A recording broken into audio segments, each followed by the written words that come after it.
কনস্টিপেশনে গরম জল খাবেন না ঠান্ডা জল? আজ আমরা আলোচনা করব ঠান্ডা জল নিয়ে।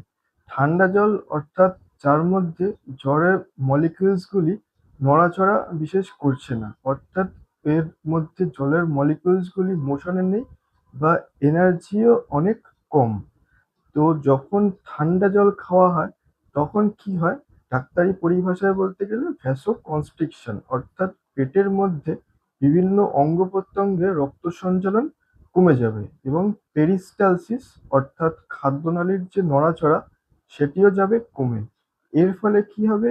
খাবার একই জায়গাতে জমে থাকবে, খাবারের ডাইজেশন ভালো হবে না, খাবারের অ্যাবসর্পশন ভালো হবে না এবং কোলনে যে মল জমে রয়েছে সেই মল নিচের দিকে নেমে আসবে না, অর্থাৎ পায়খানার বেগ পাবে না এবং কনস্টিপেশন আরো বেড়ে যাবে।